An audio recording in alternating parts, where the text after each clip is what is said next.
Vancouver Hockey Show back once again with you, Andrew Wadden and the Healthy Scratches, Jacob Fraser, Nic Hauka. Guys, no notes this week. Screw it.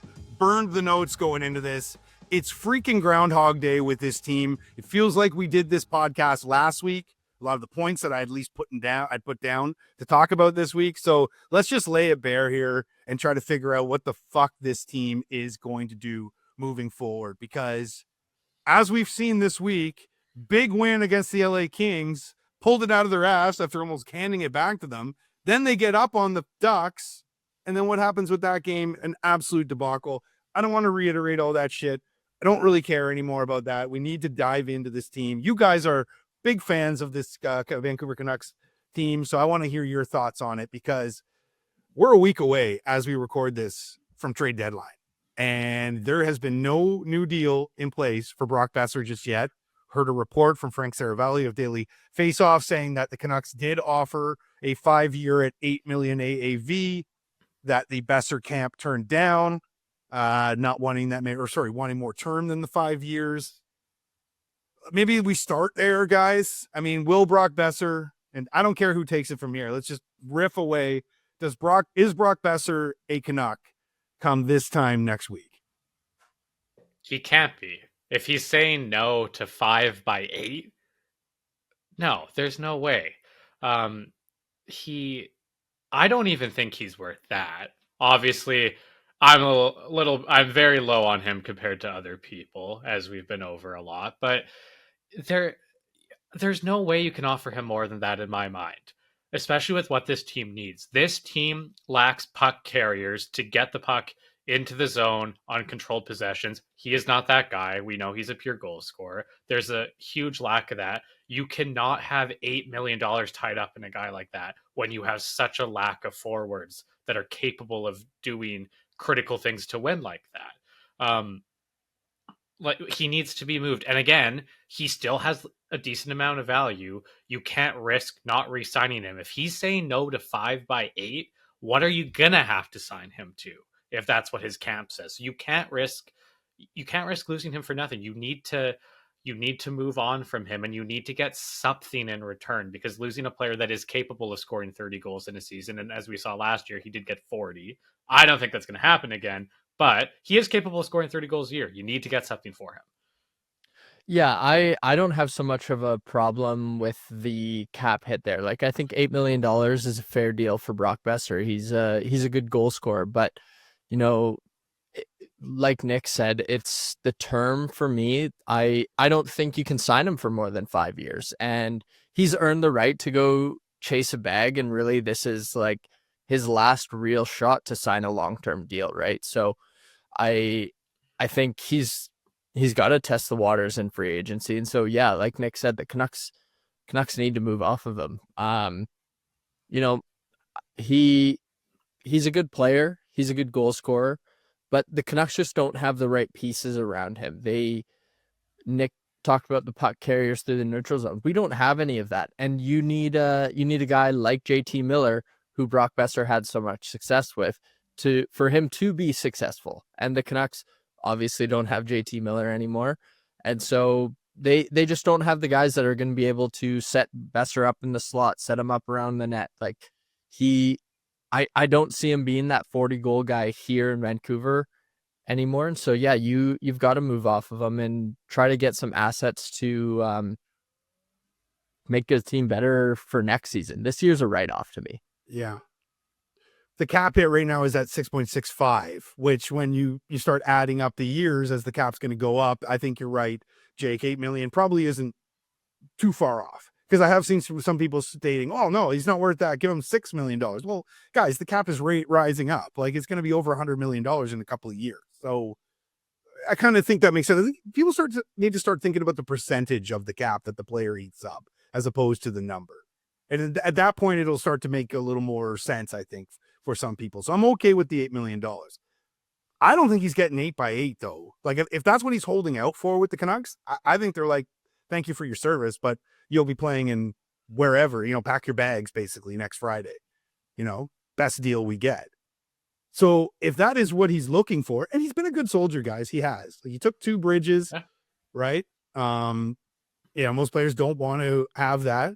You're absolutely right, though, Jacob. Like it's, he's 28, so this is going to be the home run contract. But the 5 years to me at you're putting 40 sheets in your pocket at that point.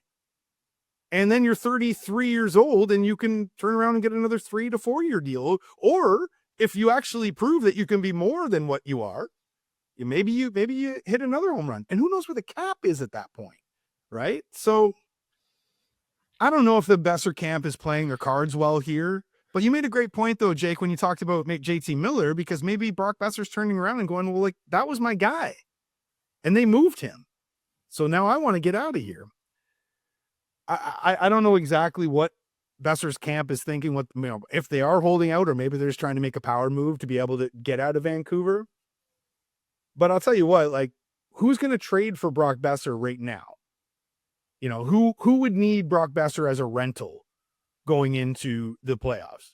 I think we could probably find some candidates here, right? Like, I'm wondering if, and this might be, make Canuck fans puke in their mouth, I wonder if the Calgary Flames will come sniffing around. Right? Yeah, that's a possibility, and like this regime has showed they're not scared to trade with division rivals, right? The Zadorov trade last year.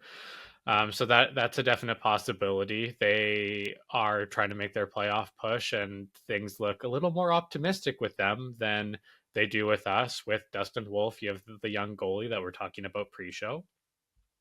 So he doesn't have any big cap hit to him, and you kind of want to make a run while he's hot and on a cheap deal, right? So I could definitely see that as a possibility. I wonder what the Canucks would get back from that. What would they? The other thing I wonder is, like, what are the Canucks trying to look for if they're trying to move him? Yeah, that's right? a good point. Yeah. Like, because we've talked a lot in the past about how, like, with current ownership, rebuilding's not an option, right? Like, this isn't what this ownership team has ever done. It is win now, win at all costs. They're okay retooling at most, right? So I was listening to a show the other day, and they're talking about how, like, a pick and a prospect isn't going to be a thing. Like, that's just not how ownership works. They're not going to let that happen.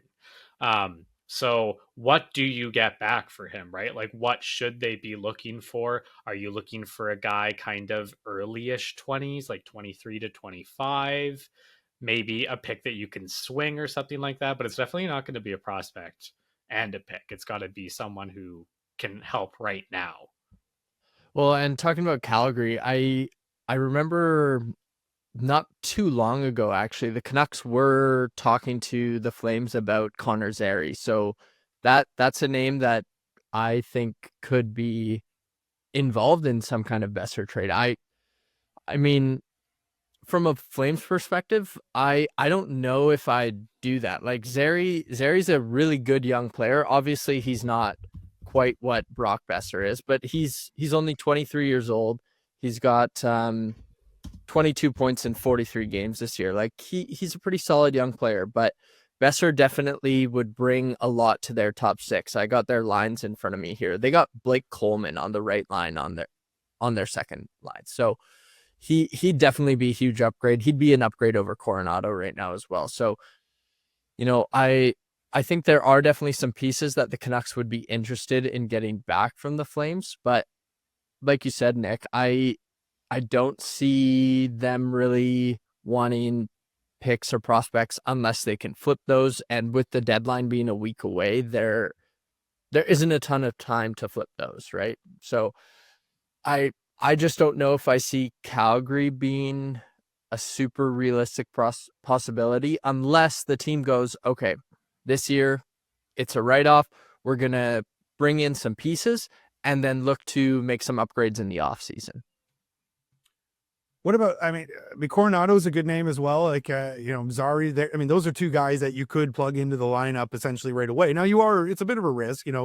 Zary is still trying to find his feet in the NHL, and Coronado's having a nice, essentially, it's his sophomore season, but he only played 34 games. He's only played 35 really in total since then, but he had his first rookie year last year at 34 games. I believe he qualifies as a rookie at that point with that many games, right? So 31 points in 53 games right now for Coronado might be an interesting player for the Canucks to look at. But staying in division, I mean, What about the Edmonton Oilers? Now, I know the Oilers want to upgrade their blue line really more than anything else, but there's no guarantee that Evander Kane is going to play for them this year. And I believe that they're kind of up in the air in exactly what they want to do or what they're going to do with Evander Kane, because if he doesn't play, then they can use his money, right? Without looking at their, I guess I can just pull it up here as I speak, but without really looking at their cap situation. Yeah, they got 5.1 million right now in cap space at the deadline. Maybe the Oilers are going to look to try to make a push like that. I don't know. I'm just sort of spitballing as we go along here. Is there anybody else maybe that jumps out to you guys? Maybe somebody from the East, perhaps, that could be looking at him?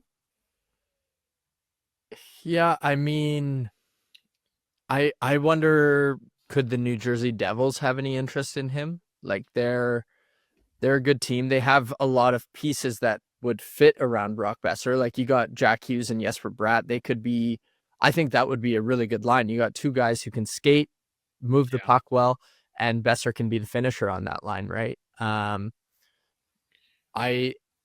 player that I would be interested from New Jersey, if you're looking for a forward, good young forward, is Dawson Mercer. He's a good player. He's killed penalties. He's got a good shot. Like, he can score. So, I mean, that would be an interesting one for me. I don't know about their cap situation as well. I think they would have to send something back. Yeah, they would. Yeah. They've only got 1.6 at deadline cap space right now. So, but you brought up the name Dawson Mercer. He's a $4 million cap hit. He's in year one of a 3-year deal, a bridge deal that they've signed him to.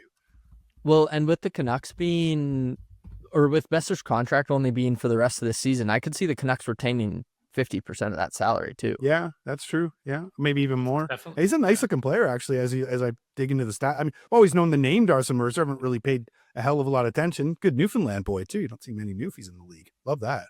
But 56 points last year, boys. And he had back-to-back 20-goal seasons. Probably going to hit that again. He might be close this year. He's got 13 this year. He's having a bit of a step-back season, so to speak. But it's 56 in his sophomore year, 42 in his rookie. Yeah, you might be onto something there. Also, too, Nick, you got to believe there's probably a connection there with of course, the Hughes brothers being tight with Besser as well.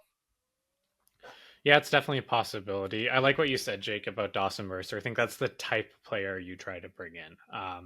I also wonder, what about a Washington? Washington's having a great year. They're kind of what the Canucks are trying to do right now. Last deadline, they sold, still made the playoffs, got bounced very quickly. But then this year, they've had a huge bounce back year. They're sitting in first in their division. And they're looking really good. They have some good young pieces with Connor McMichael starting to come into his own. Alexei Protas having a huge breakout year playing with Ovechkin. I wonder if you can move him there. Are they trying to make a push right there? Is there maybe a piece there that you could get? Because they're looking pretty for real. And Logan Thompson is looking really good.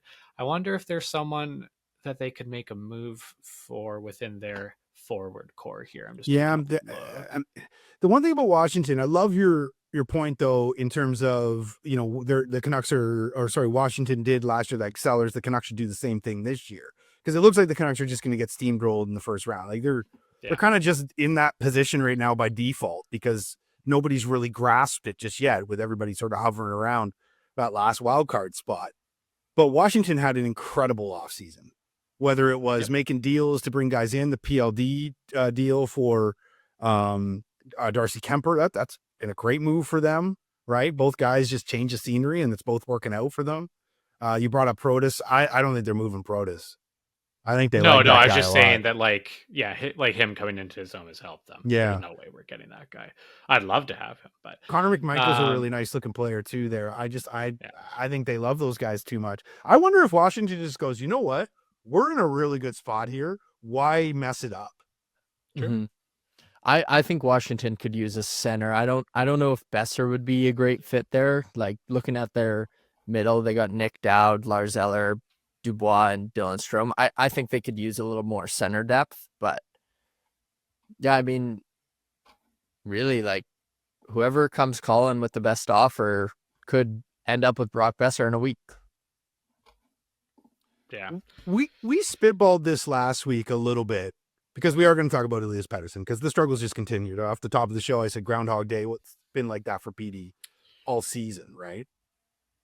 I do wonder if, there is a possibility that, because there's a lot of smoke to the fact that, Mikko Rantanen might not sign in the next few days with Carolina.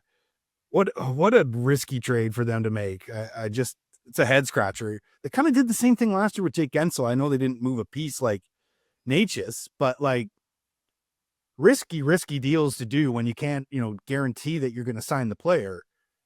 I do wonder if there is a deal there perhaps in place. Like, I wonder if Carolina goes, we're not going to be able to sign this player. Now, obviously the Canucks, would be taking a risk taking on Rantanen as well.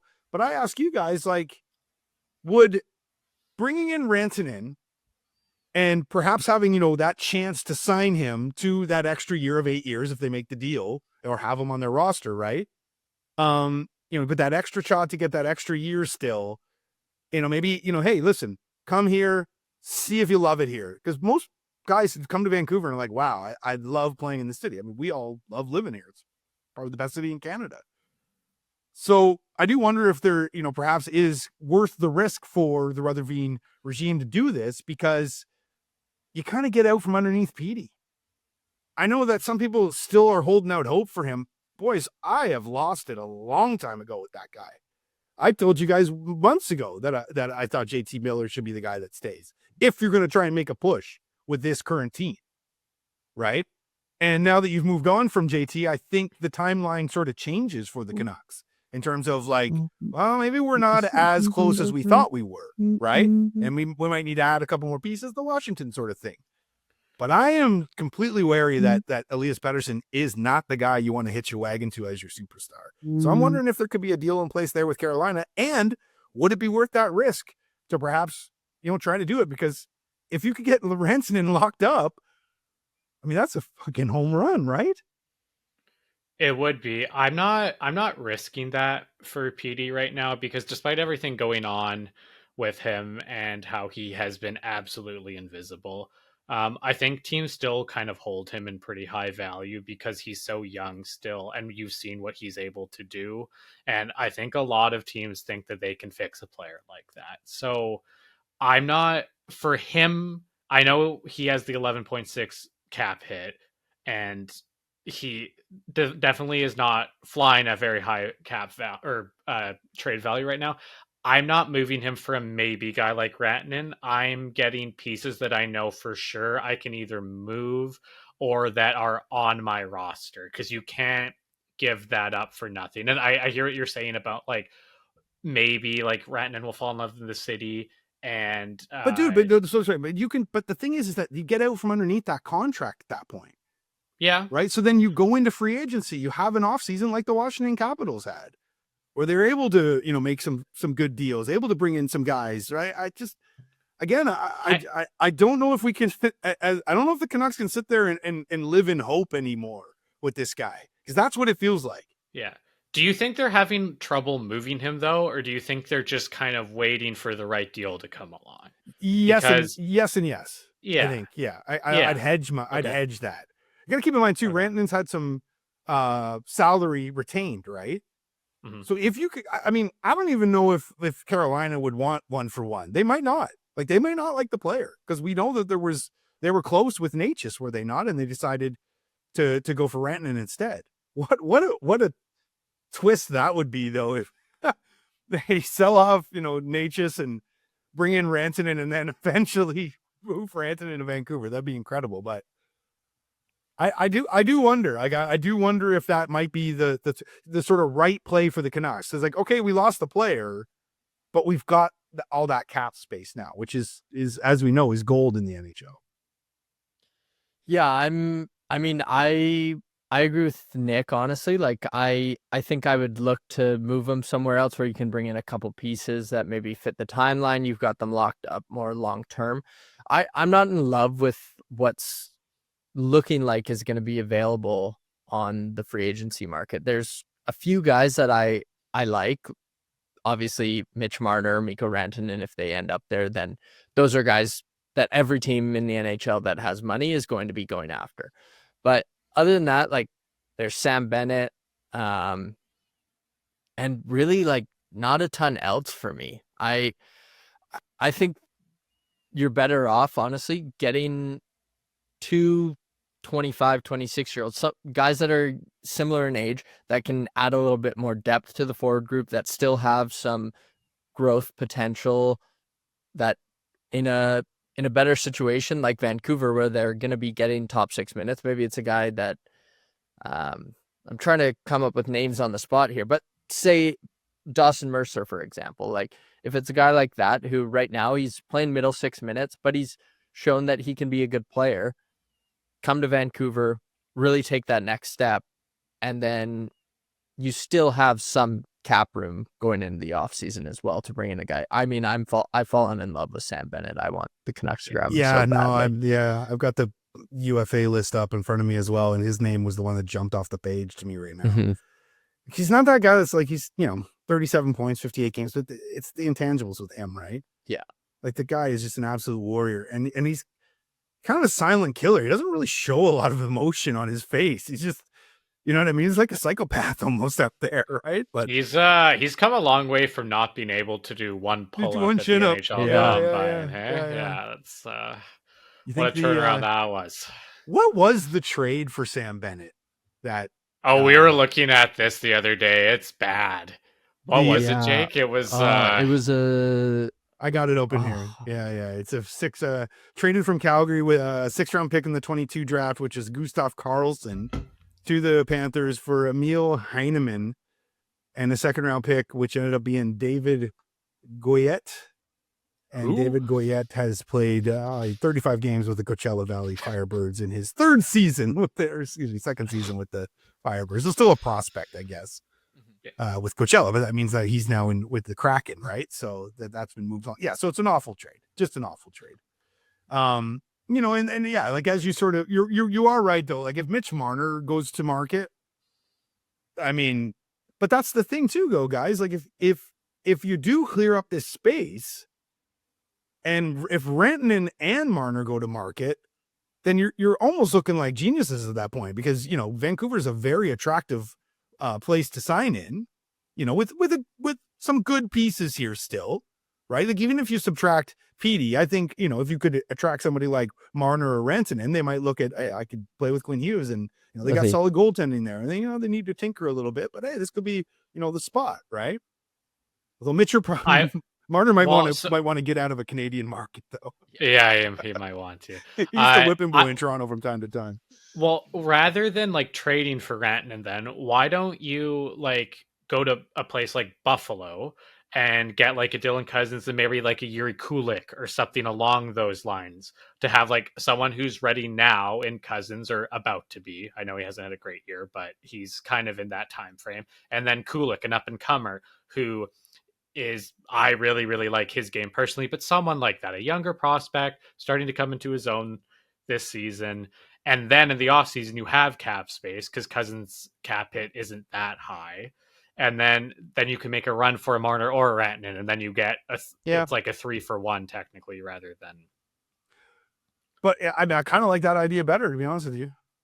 You do, but again, just freeing up that space. I'm really worried that Patterson's just not going to find his game again. Like, you guys see the quotes this week as well. Like, well, he was, talking about the media and how, what did he say to Ian McIntyre? Like, basically, like, he took a shot at the media. I don't want to paraphrase it. I can't remember exactly what he said, but he basically just whining about the media. Like, guys, this is not like 1992.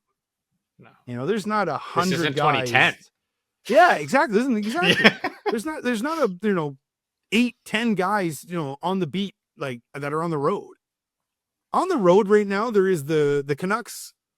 I mean, state media, basically, right? Well, it is. They're not going to be critical. Yeah. Right. They're not gonna do anything to ruffle a feather. Right. And I can't remember her name. She does a great job. Don't get me wrong. Yeah. But and the Ian McIntyre's out there, and IMAC's not really that guy. Like he'll ask tough questions, but he's not gonna like poke and prod too much. Right. So these guys kind of have it fair. Like, I know you guys are too young to remember like the Neil McRae's of the world, or the Tony Gallaghers. I mean, I know you guys probably know of the late Jason Botchford. Like Botch would be having a fucking field day on these guys right now. And Botch was like the biggest PD guy. Like he was the one that coined him the alien, do your deeks, like all that stuff. Like he was, pom-poms for PD. I would love to hear what Botch's thoughts are on him now. But like someone like Neil McRae, he would just rip you to shreds on the radio, with his editorials. Now, obviously times are different now, but my point is this, is like, it's not tough nowadays. Y'all are coddled nowadays. And not only that, to sit there and bitch about the media when you got 88 sheets put in your pocket over the offseason, like, that's some nerve, I'll tell you that. It is. And like, if you like, you see a lot of Canucks fans on social media get mad at like certain questions that are asked by outside people. They're usually very reasonable questions. They're not attacking the character. They're saying, like, you're not playing well right now. What's up? Which is normal in any job, literally any job. You just think about it. You get a massive promotion. That's essentially what happened with his contract extension. And then you don't live up to expectations. What's going to happen? You get fired in the I don't want to say real world because this is the real world, but like in a normal job, you get freaking let go. You're done. You're out of town. You don't have the big deal anymore, right? So it's very fair to be critical of him.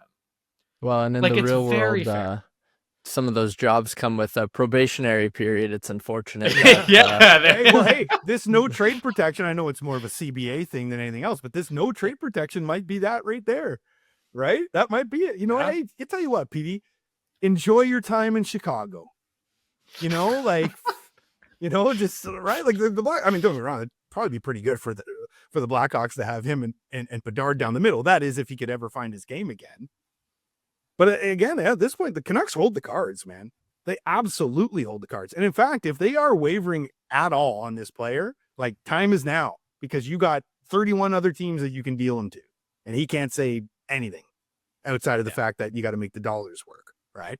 Well, yeah, you have to at this point. You just have to. Like, he is just such a shell of himself right now. Like, can you guys remember? Maybe Huberdeau would be an example. But Huberdeau's having a bounce back, though. He is. Yeah. But can you remember an all-star level player in his mid-20s when he's supposed to be in his prime, just completely losing it like this? I can't. I was thinking about this before the show. I can't think of a situation where this has happened before. I think we batted around a couple of names recently, didn't we? Like Jordan Chichu, or was it Jordan Chichu? Yeah, but he wasn't Elias Pettersson. Jonathan Chichu. Well, I mean, like, he's playing with Joe Thornton. I feel like I could put up maybe 10 with him. Yeah. He was like, exactly. He was like a one-hit wonder anyway. So that's not a fair comparison. Yeah. And there's probably somebody screaming at us right now. Oh, blah blah blah. Okay, well, he's got tendonitis. I meant more like a player that would be a comparison, but yeah, great point, Jake. Yeah. Oh shit, tendonitis. My bad. I mean, guys, next Friday, because we record this on February 28th, like, the Canucks could be down another center as well. Like Pia Suter, they should sell Pia Suter at the deadline. Mm-hmm. They should. Like, he's not part of the future moving forward, I don't think. I'm sure Pia Suter would like to probably test the waters of free agency as well. Right? So, you're going to lose another center down the middle there. Could be an interesting week here, boys. It's going to be a very, very interesting week to see exactly, what this team looks like come March 8th. I do wonder, though, I do wonder what the plan is now at this point. And I love that comparison with Washington. Like, hey, sell now, recoup, then, sort of refocus in the offseason and see if you can, put the pieces back in place to make this team back to being, I mean, shit, they won the division last year. What were they not the second best team in the league last year? They flirted with the President's Trophy. And we went into the season going, guaranteed playoff team. Now they are, again, like I said, they're almost there by default right now because nobody seems to want to, like, grab it, right? And you even got Utah sniffing around right now with, 63 points. You got the Blues with 63 points. Hell, the Anaheim Ducks are kind of still in it right now. They're only 6 points out of a playoff spot. Don't expect the Ducks to go. But with I think we can ramble on about Petey for so long. I'm of the opinion that they should move him, and I think it's now because now you have all the leverage as I spoke about earlier there. But I think with Besser, I think it's time to move on him as well. Like they really could, as we've sort of broken down, they really could put some decent pieces in place to be able to sort of revamp this lineup into next year. Yeah, this core is done, in my opinion, right? Like they've had their shot. This is over for them. They've proven they don't have what it takes. And it's unfortunate. The core was kind of filled with a lot of likable guys. Like Brock Besser's a very likable guys. Much as I shit on the contract, like I've seen so many not mic'd up moments, but like locker room interactions where he seems like such a down to earth, funny guy. Super likable. He obviously can put the puck in the net. And when this group was at its height last year, it was a lot of fun to watch. But unfortunately, pro sports is what have you done for me lately? Lately, nothing. They haven't really done much this year, right? And sometimes in locker rooms, you see things get stale and you need to move on quickly, or you get stuck in hell and mediocrity. You're either contending or you're pretending. They're pretending right now, so they got to break it up. They got to do something. This core isn't it. I like some of the moves they have made so far, with all the acquisitions, with the JT trade and everything like that. And I like the pieces they brought in. They just need to continue the process and kind of recycle the rest of the guys from this core. Minus Hughes. What about as we look at the trade deadline, like Forbert should be moved, right? Like they got to get rid of him. Like even if it's just for a pick and have a team sort of maybe have him as a 7 or an 8, just sort of. Yeah, like he's a great penalty killer. He has some value. Right? Yeah. Like team's loading up at the deadline. You get a 4th for him. If you get a 4th for him, I think you're laughing at that point. So what about the future that they have at least here, right? Because as we talk about this core starting to deteriorate, like we know that at least there is still Quinn Hughes, the savior right now, really. Like they call him McJesus in Edmonton. I mean, Quinn Hughes is godly as well right now in Vancouver, right? I mean, that's the golden boy. You're not going to want to ruffle any feathers with him. So you do have Quinn Hughes, and I listen to a lot of different area podcasts, radio, whatnot, guys from out east, and Quinn Hughes' name is like how a lot of people say, wow, the Canucks get kind of forgotten by the talking heads out east because they don't watch a lot of the games, and they're still calling Elias Pettersson, even though there is another Elias Pettersson on the team. How they can't get that right, but anyway. But they praise Quinn Hughes, these guys. So like it's no, he's no, you know what I mean? Like when guys talk about like potential Hart Trophy winners, like his name is coming up, and rightfully so. So I think that's a good starting point, at least as you sort of start to build this new core. But like of the youngsters that are coming up, we know Lecker-Mackey is somebody that is intriguing for the Canucks. But Vilander might be somebody as well that I know that maybe expecting him to insert into the Canucks lineup next year might be wishful thinking, but he kind of has those, the right tools and the right size to be that guy that can be NHL ready. I just wonder if maybe, hoping that he could be someone that could step in might be a little premature for next season. I mean, looking at this decor, I don't think it's a crazy thing to say. Like, you look how Elias Pettersson's fit in. Like, nobody really thought he'd be NHL ready at any point this season. I think a lot of people thought, give him a year in the AHL and he'll hopefully be ready the year after that. He's fit in really nicely. Like, those couple games that Hughes missed after Four Nations break, he was on that top pairing with Phil Hronek. Like, the team obviously has a lot of trust in him. And, talking about the core moving forward, like, the decor looks really good for the future. Yeah. Like, you got Hughes, Hronek as your top pair, and then Myers, DPD, Marcus Pettersson. Mancini looked pretty comfortable in that one game he played. Like, I think the decor looks good. You've just really got to figure out the offense of this team. Like, there's nothing going. Which is so weird because coming into this year, that's exactly the opposite of what we thought, right? Totally. We thought, this defensive core is a disaster minus Quinn Hughes and Phil Hronek. but the forward group, we have depth. This looks so good. And now it's the opposite. Now you're going, wow, Canucks defensive core looks pretty damn good now after that Marcus Pettersson extension and DPD getting himself into the lineup and looking really good. But the forward group now, you go, oh my God, this is just brutal to watch. Heedle's a good piece.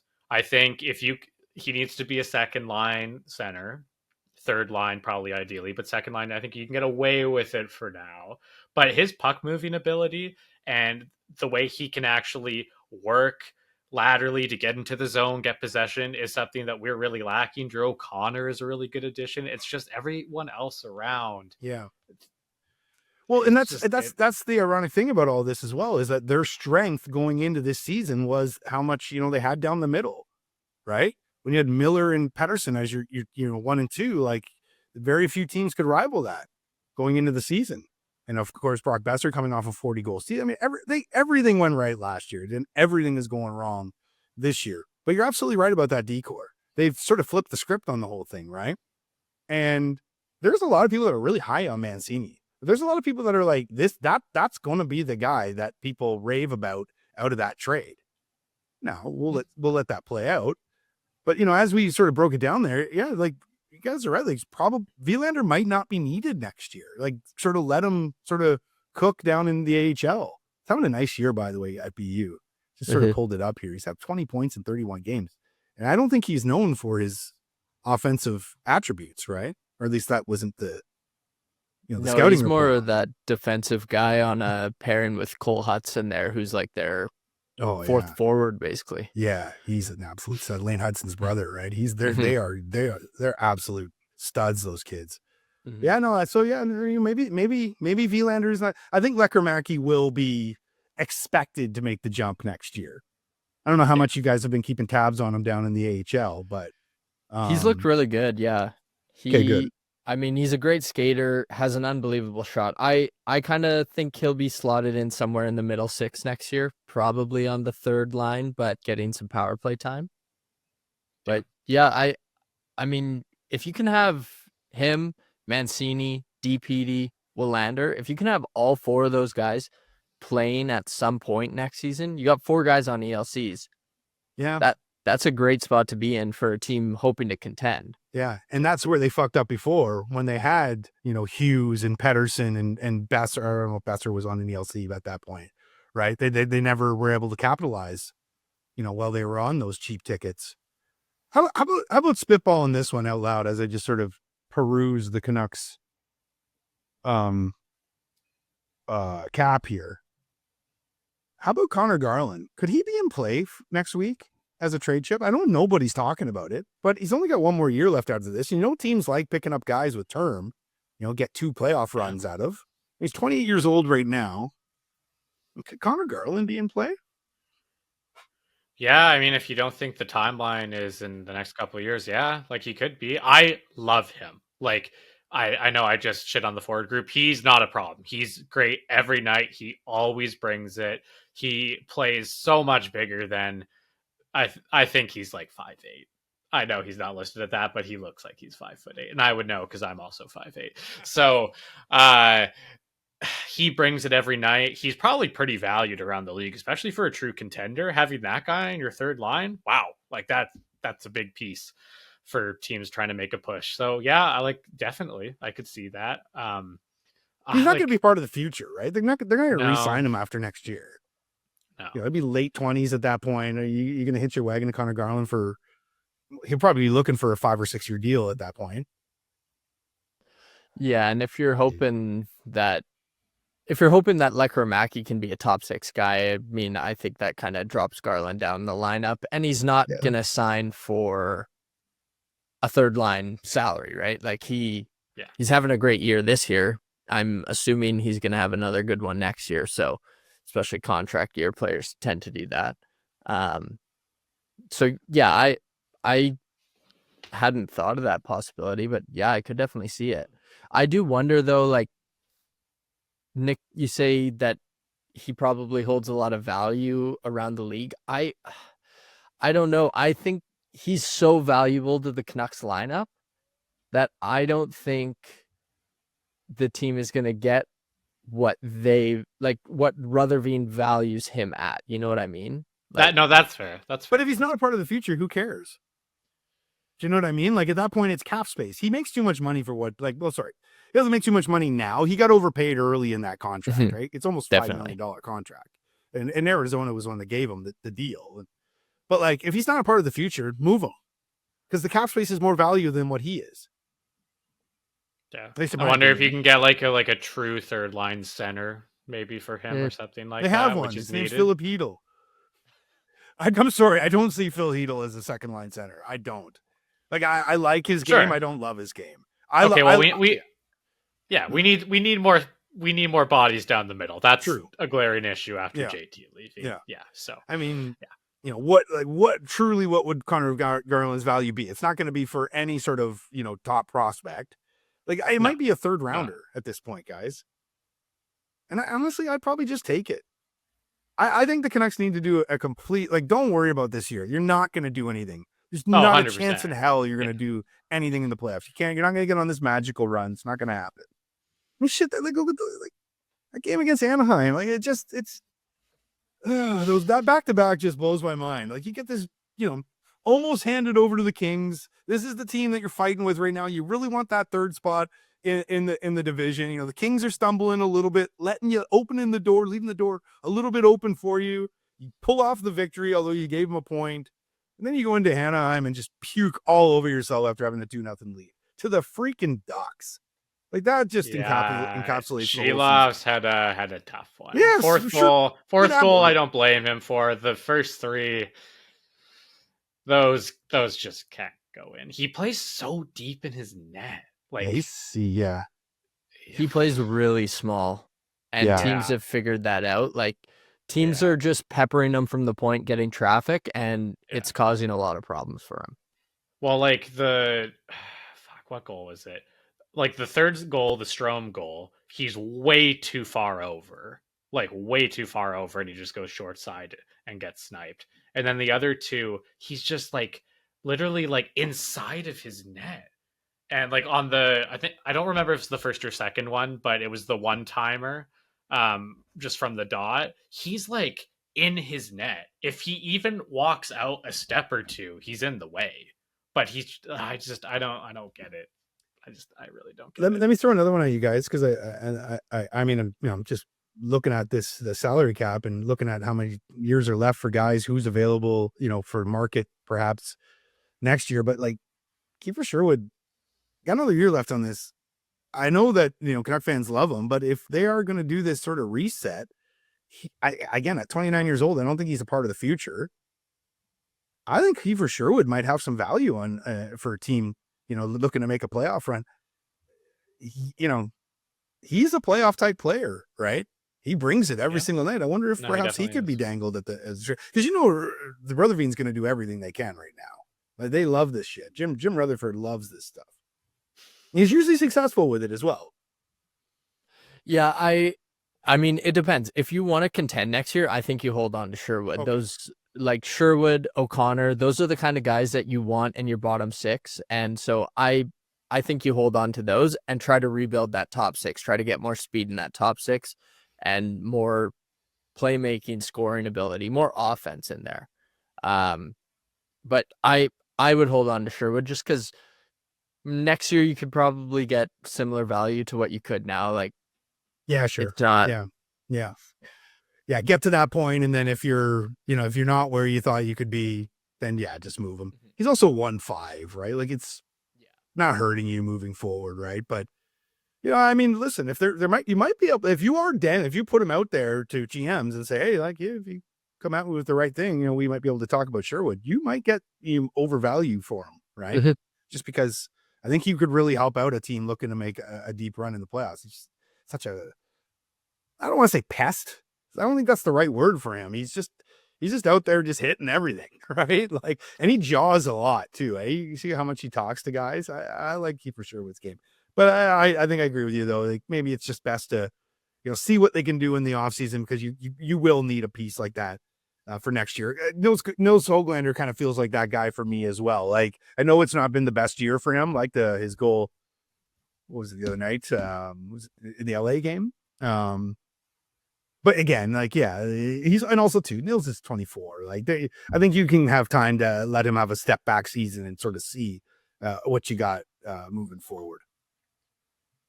All right. Anything else we want to bat around here, guys? Because I feel like this has just been like a lot of negativity, but I don't know how you can be positive about this Canucks team right now. They're just absolutely frustrated. Like their NHL purgatory is a really bad place to be, and they're kind of almost there.